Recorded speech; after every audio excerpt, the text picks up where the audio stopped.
The next person on the list is Mr. Zach Anders.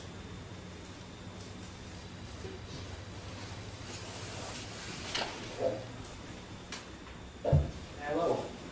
Nice lecture. I want to piggyback off what the former principal of North Middle School said and use a personal example. When I played on the Hollywood football team, and our first away game was at North Middle School. And I want to just preface this by saying you can't tell a kid is poor when everybody's wearing a football uniform. But coming to North Middle School and that area, the kids on that bus, 7th graders, and the kids around me were making fun of these kids and making a generalization right off the bat, getting off that bus because of the area and the facility, and it was sad to see. And you know, I was a 7th grade at the time, so I couldn't quite make up what all was going on. But now that I can look back, I see that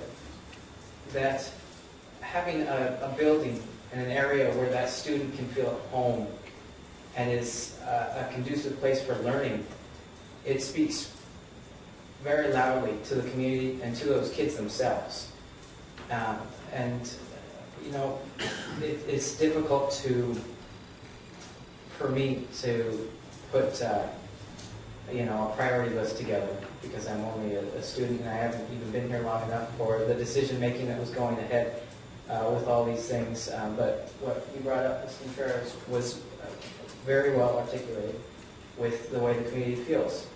Should schools be ahead of administrative buildings? And to that, I would say, you know, there's a time and a place. And I think that it really all depends on the situation and the overembarking goals of a school district. And if we've got a central administration and a group of staff that is trying to run a very large school district and head that ship, should they be, like you said, should they be scattered about the district all across Everett, or should they be centralized, and should they be able to collaborate, and should they be in a nice facility, just like our students should be in a nice facility? And I think that is just as important, and I'm glad that it's here, because I know that now it's a facility that we can say, this is ours, this is our school district, and here's what we stand for, and we can back that up with our strong education.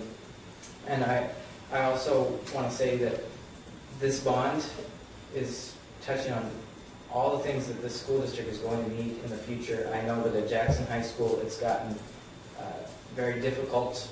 The classrooms are just getting larger and larger and larger.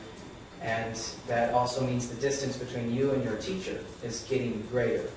And the one-on-one time with that staff member is getting more and more difficult to obtain. And I've noticed that as a student that struggles in math, that is an extremely, extremely important thing to have, is one-on-one time with the teacher. So thank you. I've noticed it just went red. That's really neat. That's the cool thing. Thank you so much. And I urge you to put the bond back to our voters in its entirety. And I think that the fact that it got a majority last time is a very positive thing. And I think our voters know what they're voting on this time. Thank you. Thank you very much, Mr. Anders.